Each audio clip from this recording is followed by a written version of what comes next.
Hi guys, this is Mrs. Moore, and today I wanted to talk to you a little bit about drawing. You're going to be drawing a lot this year.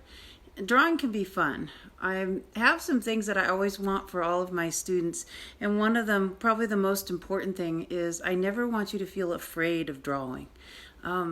Don't want that for you. It stinks when you are afraid to do something or you feel like it's stressful. So I'm going to talk today about how to make drawing not stressful and some ways that we can work on our skills in drawing so that you can feel that you're successful at drawing, that it's fun to draw, and you can draw anything you want to draw. So first thing that's really important is relaxing. It's really impossible to draw anything when you're like this and you're uptight and you're worried and you're stressed and you're anxious. So I want you to relax. First, relax your mind. Your mind can give you lots of bad messages like, I can't do this, this is too hard, oh, it's messed up, my drawing's bad. Sometimes you have to tell your mind to be quiet because it's giving you those bad messages, and just relax your mind. You don't need anything in your mind. You can let your mind just wander. It can think of ideas, think of things that are good, or it can just be blank is good too. Just let it be not anywhere. Sometimes to get your body to relax, you've got to get, or your mind to relax, you need to relax your body as well. When you sit down to draw, pick a nice spot that you like to draw in, a place you feel comfortable. It needs to have a good surface on it. I have a few students that like to draw like lying on the floor, and if that works for you, that's great. I feel more successful when I draw if I'm sitting at a table with a good chair. I'm relaxed, my feet are flat on the floor. And then sit there for a couple minutes before you draw. Let your shoulders relax, let your body relax, let your mind relax, and get into a good state to start your drawing. So those are some of my tips for preparing yourself. Now let's talk about drawing itself. Everything you want to draw, and I mean everything, no matter what it is in this world that you want to draw, you can do that using kindergarten shapes and some lines. I'm not kidding. Anything you want to draw, you can draw using kindergarten shapes and some lines. This means I know you can draw. Why? Because you're fourth graders and they obviously let you get out of kindergarten, and they don't let you out of kindergarten unless you know your shapes. So I think you're good. All right, let's talk about what do I mean when I say that. So here we go. These are your kindergarten shapes up here. Oval, rectangle, square, triangle, circle. And then if I was in charge of kindergarten, I would add two more. This one right here, I call chicken nugget because one of the kids told me that these look like the chicken nuggets you get in the lunchroom at school. And then this one right here, I call jelly bean. These are important. You'll see why in just a little bit. You also need lines. You really do. And here's the families of lines. Woo, I'm drawing backwards. This is hard. Okay. Straight line. Angle line. That's a line that turns so sharply that it ends up in a point. And curved lines. Wow, this is challenging. So anything you need to draw, you are going to be able to draw with your kindergarten shapes and some lines. I'm going to talk a bit right now about some sheets that I'm going to give you so that you can have.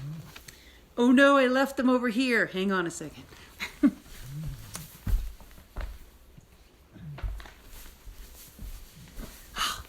Here we go. The first one I want you to have, I hope you can see it pretty good. It's the 5 basic elements of shape. And it's kind of your cheat sheet for what I just finished telling you. And I'm going to make that so you can have it. The next thing I'm going to give you is a warm-up sheet. I have my students do these because drawing is a lot like science. It depends on you being able to observe things closely, to really look with your eyes and notice shapes and notice how something looks and notice the way light or shadow falls on something. And I find that it's helpful to do a little bit of warm up. It gets your mind warmed up and it gets your hand warmed up. Drawing is really dependent on your brain being able to talk to your hand. A lot of times if my students are talking a lot, I tell them, hey, cut out your talking, because your mouth and moving and talking is making it so that your brain can't talk to your hand. You focus better and you do better drawings when you're not talking. Listening to music is great. A lot of people find that if they listen to music, that helps them get into the groove for drawing. So do whatever works for you. But just know if your mouth is talking, you're interrupting your brain talking to your hand. And it may make it so it's hard to focus and your drawing is not going to turn out as well. And I want you to be successful when you draw. So really get in the mind place for drawing. So the next sheet is a warm-up sheet. It's kind of training your eye to see something and then copy it. Art is a lot about seeing it and then trying to draw what you see. So this sheet looks like this. And you're going to see that there's blanks underneath. And that is because I want you to look at what's up here and then try to copy it down here. See it and then draw it. See it, draw it, see it, draw it, see it, draw it, see it, draw it. And go on until you get the whole sheet done. That gets a little harder at the end, but you're fourth grade. I know you can handle it. These are great sheets for training your eyes. Last one. It's a sheet about symmetry. Now, I love science, and I even love math, and that's saying something because I didn't used to love math. I hated math. But now I have a very good appreciation for math, and I kind of even like it a little bit because I figured out that math and art have a lot of things that they share. One thing that is a math thing and an art thing is symmetry. If you're wondering, well, what's symmetry? Symmetry is the basic idea that, and I can show you on my face. If I drew a line down my face, everything that's on this side of my face is also over here. The pen is creating a line of symmetry. I have an eye over here, and if I cross the line of symmetry, I have an eye on this side. Half of my nostril over here, my other nostril over here. I have an ear over here, I have an ear over here. Symmetry means what's on one side is the same as what's on the other side. A lot of things in nature are symmetrical, like a butterfly. When you draw, another important thing to be able to understand and to do is notice symmetry and be able to create symmetry in your drawings. That's a tricky deal. It's a lot harder than it looks.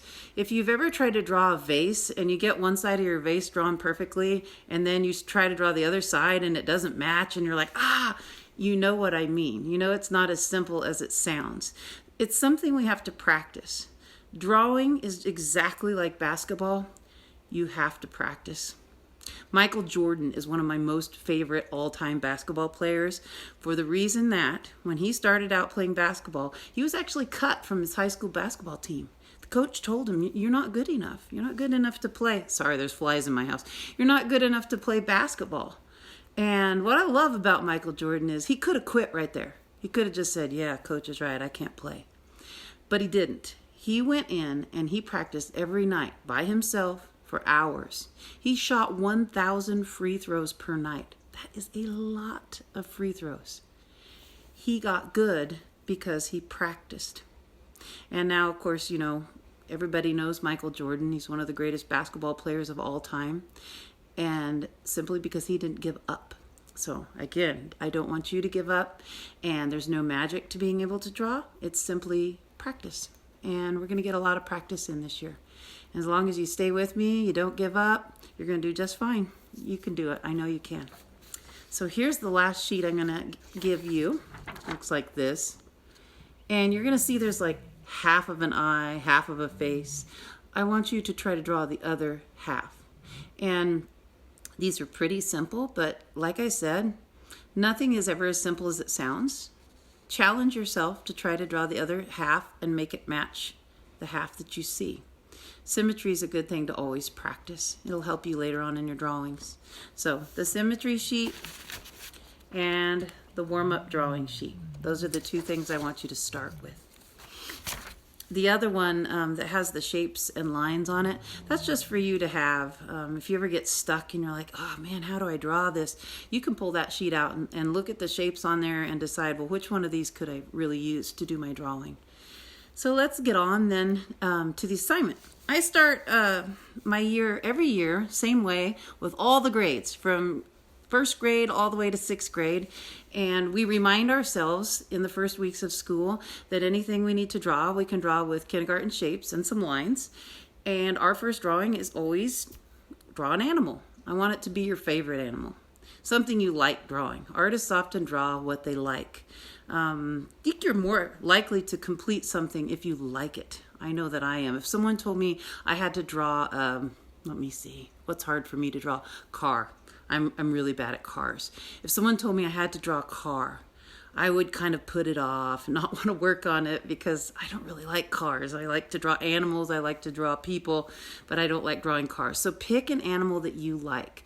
It doesn't have to be a real animal. It can be an imaginary animal. You want to draw a unicorn or a griffin, go for it. Just pick something you like to draw. Next, we're going to think about it in terms of shapes. Here's what I mean. So, I showed you that we can make anything with kindergarten shapes and some lines. I want to talk about, and let me adjust my camera so this is more on the drawing and less on me. So how do I draw an animal using shapes? Remember I was telling you about how the jelly bean is super useful? Here's why. So if I wanted to draw a horse, I'm going to first draw a jelly bean. I am going to have to go sideways. There's no way I can draw completely backwards. I'm pretty good at going sideways, but backwards is pretty hard. So I would start with a jelly bean. Jelly bean. Because a horse's belly and body kind of look like a jelly bean. This is kind of the same for a lot of animals. Now I need to draw the horse's neck. Let's get a little closer here. And the neck of a horse is curved. So I'm going to attach some curves here. Got the neck curves going. I get to the horse's jaw. I can use another kindergarten shape, a circle. Now at this point, people usually tell me, hey, that could be a duck. Well, it could be. I'm going to use the letter U for his nose. And that really could be a duck or a swan right now. But it's going to turn into a horse because now I'm going to use chicken nugget. There goes chicken nugget. Chicken nugget is really important for animals that have back legs like this, like wolves and horses and pumas and mountain lions, because they have that kind of funny back leg that does this, and then rectangle down, or you could look at that as two straight lines. Now I'm going to pull some lines down for the horse's legs, his front legs. These are just straight lines I'm using, kindergarten shapes and some lines. Got his back legs on there. Ears. Kindergarten shapes again. Going to use some triangles. Throw an eye in there. Nose. Curved lines for the mane. I'm drawing pretty small. So I'm adding some curved lines. I'm drawing in Sharpie so you can see it. You're going to be drawing in pencil.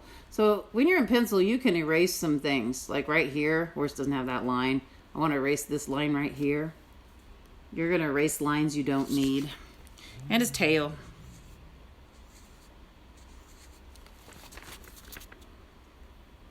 That's a pretty decent basic horse. So any animal you choose, you are going to be able to use a collection of shapes and some lines to get the basic idea. Now, why do I want kids to draw this way? One of the major reasons is a lot of times when kids start drawing, they start trying to draw the outside of the animal. And it looks something like this. Like say I'm starting to draw this horse, but I started with the outside line, which is the contour line. And I start on my paper, and I'm drawing the outside line, and then I kind of get to the ear, and then, oh man, now I'm at the edge of the paper. I didn't leave myself enough room. And, oh, now my horse's neck is too skinny. Oh, and I just made him look like a giraffe. And right about that point, people get pretty frustrated. Because when you're first learning to draw, drawing around the outside or the contour is kind of hard. It makes things go out of proportion, and you can end up frustrated. I don't want you to be frustrated. I want this to be easy for you. That's why when you start with shapes, you can control where your drawing is on your paper. You don't go off the edge of your paper accidentally because you know you started with the body, so it's right in the middle. And you've made sure that everything is kind of the right size because you're going one little step at a time. You try to go really fast, faster than your brain can think and faster than your hand can draw, you end up getting very frustrated. So don't do that. Use your kindergarten shapes. Let's see, this week people said, well, okay, how about drawing a lion or a tiger? If I'm going to draw a lion or a tiger, same thing. I would draw the circle. Let's do tiger. And I need to back up here so you can see. And I'm going to draw 2 half circles for his ears. Still in kindergarten shapes here. Triangle for the nose. Curved line, curved line. I haven't used anything fancy here. Now I'm going to do a curved line up. And I'm trying to get this camera so it can see this really good. And so I can draw. I mess up here to laugh at me because I'm upside down. Curved line. Curved like a smile. And a smile. So see, still kindergarten shapes and some lines. Put his eyes in here. Let's see, we said he was a tiger. I'm going to do some angle lines for his stripes. Thicken them up there, starting on his stripes. Put some out here. I'm about right there now. And then zigzag lines, because tigers are kind of fuzzy around the outside edge. I'm going to use my zigzag lines. That went together pretty quickly. I hope you notice how I'm just using kindergarten shapes and lines. I'm not trying to get too crazy. And you can draw just about any animal that you can think of using kindergarten shapes and some lines. It's really that simple. So let's talk about some things that can go wrong and how to deal with them. So first, remember in the first video where I told you that you're not perfect and your drawing isn't perfect, so don't expect anything to be perfect. I hope you listen to that, because when you draw, what starts to happen is either you're comparing your drawing to someone else's, which don't do that. It's never worth it. You are where you are as an artist, and that's where you're at. Everybody's in different places, and the only person you should be measuring yourself against is yourself. You have one job, and that is if you are better today than you were yesterday, hey, you're doing the right thing. That's all there is trying to do a little better today than you were yesterday. Next thing, you are going to make mistakes. I mean, even Leonardo da Vinci or any of those super famous artists, they didn't start out being able to draw perfectly. That doesn't happen instantly. Remember I told you Michael Jordan didn't start out very good at basketball. He had to practice. So as long as you're practicing, you're going to get better naturally, as long as you finish your work. I'm looking for you to finish your work, not be perfect.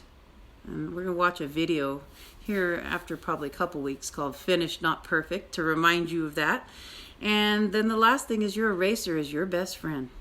You are the boss of your drawing. If you draw a line you don't like, that's what your eraser is for. Use it. Move your lines around. A lot of times when I draw, let me do this with a pencil. And a new page here. Especially when I'm drawing people. I have to draw a lot of lines, like a human head. Oh man, that's like way too messed up. Looks like a potato. I'm not going to cry. I'm not going to rip it out of my sketchbook, throw it in the trash, think I'm terrible. No, I'm just going to draw some more lines. Here I go.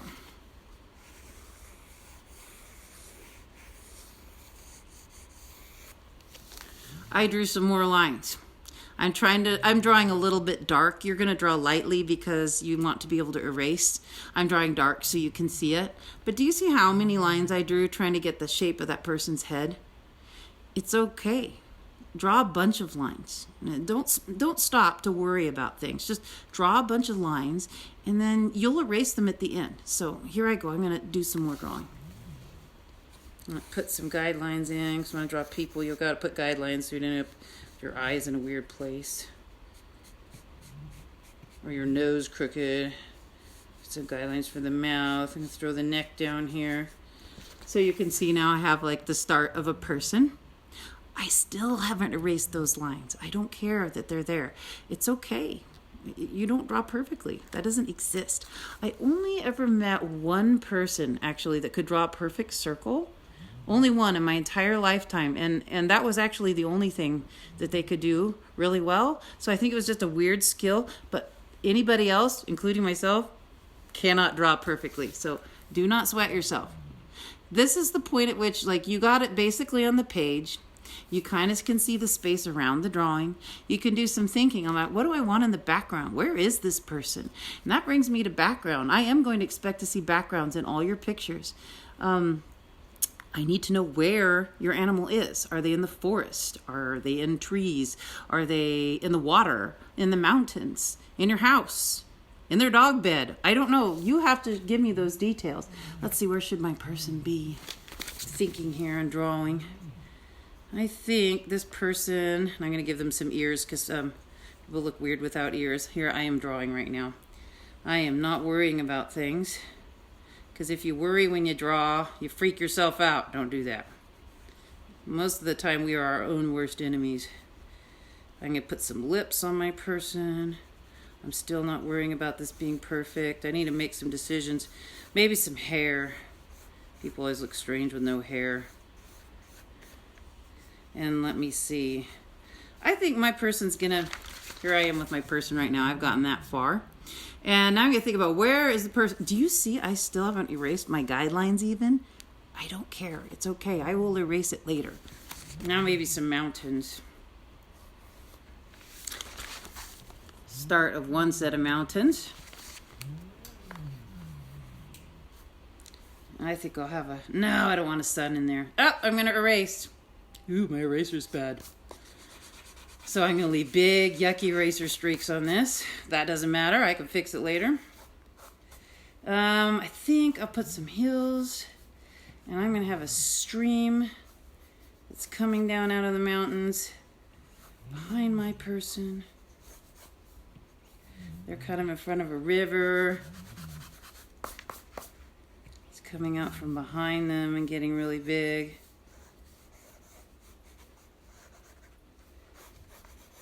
This way. All right, so you can see I'm starting to put a background in behind my person. I want you to think of a background. Make sure that you have a foreground. That means what's closest to you. A middle ground. That means kind of what's medium far away. And a background. That's what the farthest away thing is. Whether it be your mountains, if you're out on the ocean, maybe it's the ocean just going clear on out. So I'm going to be looking for you to draw your favorite animal using your kindergarten shapes and some lines. And then I would like you to make sure when you're sketching and you're drawing and you're in those early stages of your drawings that you're thinking, where is my animal? And you are drawing those shapes. Sorry, my phone keeps binging. I hope this isn't in the video. I'm going to mess up my video again. Anyway, foreground, middle ground, background. Finish it, meaning if you're painting, do a nice job painting it. If you are using colored pencils, do your very best colored pencil coloring. If you're using, I don't know what all you've got at home. I don't care what you use. Whatever you have is fine. Whatever you like to use is fine. Just do your best coloring, do your best painting, do your best shading. If you know how to shade. If you don't know how to shade, that is A-OK. Because guess what? 4th grade is going to learn to shade this year. And I know you're going to be rock stars at it. There's never been a 4th grader that didn't learn how to do that. And we'll get to that. We're starting easy, though. Draw something you like. Animal you like. Foreground, middle ground, background. Make sure, there's stuff around it. Don't give me a picture of a cat, and it's just on a white sheet of paper, and then I'm going to say, okay, your cat can't be in the middle of a white sheet of paper, I don't know where it is, and you're going to tell me, no, it's in a snowstorm, and I'm going to say, good one. No, Mrs. Moore wasn't born yesterday. Put a background in it. So that's it, guys, and do your warm-up sheets first, do the symmetry page first, then get on with your drawing. I am here if you need to talk to me or you're lost and confused and need help. Just let me know, and I hope you've gotten my information from if you don't have it, please contact your classroom teacher and they can give it to you. And you can text me, you can call me, whatever you need to do, because I don't want anyone to feel like they're alone and they can't get any help, because that's never any good. So relax and have fun drawing. And I will see you next week.